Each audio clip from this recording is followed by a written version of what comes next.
Bismillahirrahmanirrahim. Assalamualaikum warahmatullahi wabarakatuh. Alhamdulillahirabbil alamin. Allahumma sholli wa sallim ala nabiyina Muhammad wa ala alihi washabihi ajmain.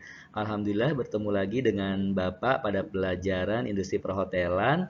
Ini duet maut dengan Bu Nur Dwi Febriwanti SPD. Terima kasih Bu Nur Dwi telah mengirimkan PPT-nya tentang sejarah perhotelan. Baik, anakku sekalian, semoga kalian senantiasa semangat dalam belajar, karena dengan belajar kita akan bisa merubah masa depan kita menjadi masa depan yang lebih baik.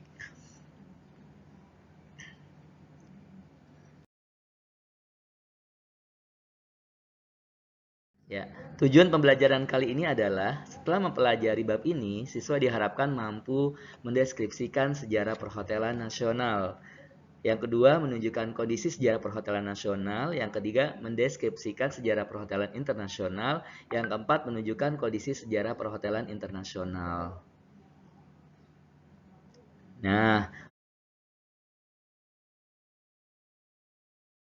sejarah perhotelan sebelum revolusi industri.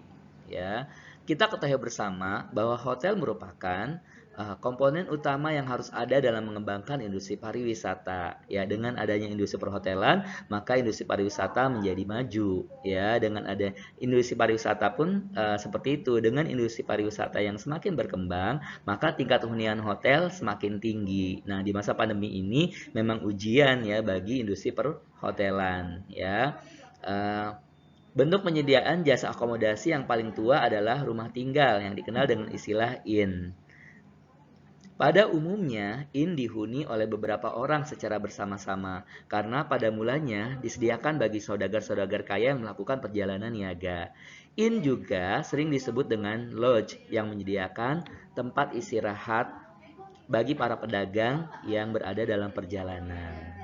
Jadi, pada waktu itu ya, para pedagang-pedagang yang kemalaman di jalan, mereka membutuhkan tempat tinggal atau tempat bermalam, maka disediakanlah penginapan ya untuk mereka tinggal. Layanannya belum seperti saat ini, ada layanan makan minum, ada layanan sport center, ada layanan laundry, baru hanya layanan penginapan saja ya.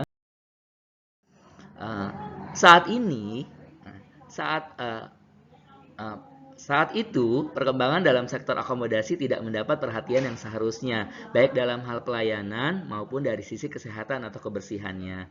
Kemudian, peradaban semakin maju dan terjadi peningkatan yang cukup pesat dalam menyediakan sarana inn, lodge. Inn atau lodge ini mulai menyediakan makanan dan minuman walau masih dalam tingkatan yang sederhana. Pada masa Romawi, hotel pertama kali dikenal dengan istilah mansions, yang artinya flat antar mansion. Satu dengan mansion lain berjarak puluhan kilometer yang disediakan untuk kegiatan perdagangan, ziarah, dan kepentingan militer. Saat itu, perkembangan akomodasi belum mendapat perhatian dalam hal pelayanan maupun jaminan kesehatan. Pada abad ke-6 Masehi adalah saat mulai diperkenalkan ya uang sebagai alat penukaran yang sah. Sebelumnya kan dengan sistem barter ya. Jadi pada saat abad ke-6 Masehi ini mulai diperkenalkan uang ya, maka juga dipergunakan sebagai alat pembayaran untuk menyewa hotel ya. Sejarah perhotelan setelah revolusi industri. Perkembangan sektor akomodasi mengalami perubahan yang ditandai dengan adanya revolusi industri pada tahun 1750 sampai dengan 1790 yang menciptakan angkutan kereta baru dan kapal laut. Revolusi industri telah mendorong dibangunnya tempat-tempat menginap sederhana yang berdekatan dengan stasiun-stasiun kereta api atau pelabuhan yang bertujuan menyediakan akomodasi bagi orang-orang yang berdagang. Dengan ditemukannya kendaraan bermotor dan dibangunnya sarana jalan raya, pembangunan akomodasi tidak hanya di sepanjang rel kereta api atau pelabuhan, tetapi telah pula berkembang sampai ke danau, pantai, pegunungan.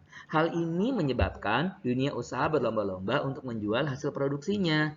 Sesungguhnya banyak lagi dampak dari revolusi industri terhadap perkembangan sektor bisnis akomodasi. Nah, mulai dari berkembangnya industri ya, dengan adanya uh, pembangunan stasiun-stasiun ya, kemudian pelabuhan ya, maka dengan itu pula ya industri-industri perhotelan semakin tumbuh dan berkembang, ya. Next.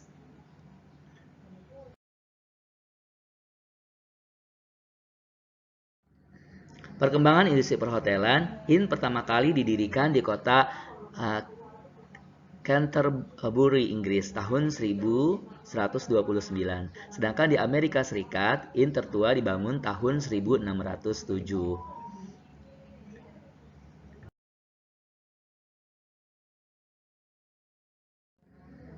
Tahun 1794 di New York dibangun hotel yang diberi nama City Hotel dengan kamar sebanyak 73 kamar. Selanjutnya disusul di kota Boston, Amerika Serikat.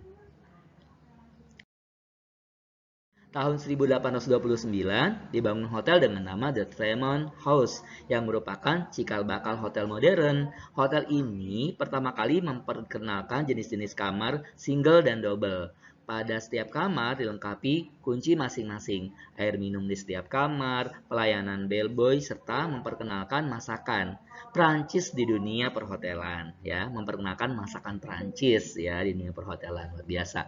Fasilitas kamar mandi atau penghangat ruangan atau pendingin ruang di setiap kamarnya. Setelah 20 tahun kemudian, hotel ini direnovasi dan mendorong lahirnya hotel-hotel baru. Hotel ini menjadi sangat terkenal dan sangat ramai. Hotel The Tremont adalah hotel yang pertama kali melakukan penyeleksian dan pendidikan untuk karyawan-karyawannya dalam memberikan pelayanan yang memuaskan. Padahal pada masa itu sebagian besar hotel belum menyediakan. Ya, jadi Hotel The Tremont House ini sebagai prakarsa ya suatu perkembangan hotel dengan memberikan layanan-layanan yang lebih kepada para tamu. Ya. Pada permulaan abad 20, industri perhotelan mulai mengalami perubahan, yaitu munculnya hotel-hotel kelas menengah yang tidak begitu mewah dan mahal. Pada abad ini, hotel kelas menengah lebih mengutamakan kepraktisan. Nah, ini kita akan membicarakan tokoh perhotelan dunia ya yang bernama Ellsworth M. Statler. Merupakan orang yang berjasa dalam melakukan inovasi layanan kepada tamu yang menginap. Ide barunya seperti menyediakan cermin di kamar, koran pagi, dan radio ya dan lain sebagainya. Dalam kurun waktu 40 tahun, hotel-hotel milik Statler menjadi contoh dalam pembangunan konstruksi hotel di Amerika maupun di seluruh dunia. Luar biasa ya, alangkah besar jasa beliau dalam membuat inovasi-inovasi dalam industri perhotelan yang sehingga kita rasakan pada saat ini ya. Industri perhotelan mengalami kejayaannya pada masa Perang Dunia II, di mana banyak sekali orang melakukan perjalanan, baik serdadu maupun warga sipil, baik untuk berlibur, pindah, atau kesibukan lainnya. Pada masa kejayaan industri perhotelan dikelompokkan menurut tipe pengguna jasa penginapan dan lokasi hotel tersebut, yaitu kategori City Hotel yang terletak di tengah kota, dan resort hotel yang diperuntukkan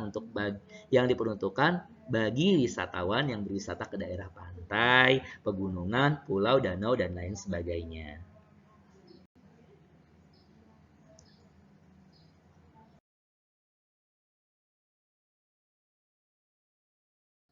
Nah, di Indonesia sendiri, perkembangan industri perhotelan dimulai pada zaman penjajahan Belanda sebelum kemerdekaan 1945. Pada masa itu, telah banyak dibangun hotel berskala internasional, utama di kota-kota besar seperti Jakarta, Bali, Bandung, Surabaya, Medan, Semarang, Yogyakarta, dan lain sebagainya. Perkembangan itu ditandai dengan didirikannya hotel-hotel sebagai berikut. Yang pertama adalah Hotel Des Indes, Hotel Der Nederland, Hotel Royal, dan Hotel Rijswijk di Jakarta. Yang kedua adalah Hotel Sarkis dan Hotel Orange di Surabaya. Yang ketiga adalah Hotel Du Pavilion di Semarang, ya, dan diikuti dengan hotel yang berada di Malang, ya. Ini ya. Selanjutnya adalah yang kelima Hotel Slayer, hotel di Solo ya, Grand Hotel ya, Hotel Garuda di Yogyakarta, dan Hotel Savoy Homan ya. Nah, ini hotel yang terletak di Bandung ya. Nah, Selanjutnya adalah Hotel Salak di Bogor, Hotel The Bur dan Hotel Astoria di Medan, dan Grand Hotel dan Stad Hotel di Makassar, ya. Nah, setelah Indonesia merdeka tahun 1945, Presiden Soekarno mulai membangun beberapa hotel atas kepemilikan pemerintah yang menjadi BUMN. Hotel-hotel tersebut antara lain adalah Hotel Indonesia di Jakarta, Bali Beach di Bali, Samudra Beach Hotel di Yogyakarta. Saat ini di Indonesia, penginapan tidak hanya hotel, tetapi sudah banyak yang dibangun lebih dari hanya jasa penyediaan kamar saja. Misal, sudah banyak dibangunnya apartemen bintang 5 diamond, ya, villa dan lain sebagainya. Ya, di Indonesia juga sudah saat ini sudah banyak berbagai jenis penginapan, ya, bukan hanya hotel saja, ya. Ya, kita lihat selanjutnya, ya. Nah, skema sejarah hotel. Nah, yang awalnya hotel ini hanya rumah tinggal ya untuk para pedagang, ya. Kemudian setelah itu adanya revolusi industri, ya, mulai berkembang akomodasi hotel-hotel, ya, akomodasi tempat penginapan yang sederhana, ya. Kemudian menuju ke hotel yang modern, ya. Nah, sekarang ini ada hotel-hotel modern dan juga mewah, ya. Contohnya adalah Hotel Al Buruj, ya, di Dubai, ya. Kalau kalian kalian ingin lebih tahu, kalian bisa kepoin di YouTube, ya, bagaimana keadaan Hotel Al Burj, ya. Tamunya, ya, yang akan menginap di Al Burj itu dijemput dengan mobil mewah dan juga dengan helikopter, ya, dijemput dan langsung mendarat di lantai atas, ya, ada tempat landingnya luar biasa, ya. Mudah-mudahan kita bisa berkunjung ke Al Burj, ya, amin ya robbal alamin. Terima kasih banyak anakku sekalian, ya. Assalamualaikum warahmatullahi wabarakatuh. Tetap semangat dan sehat selalu.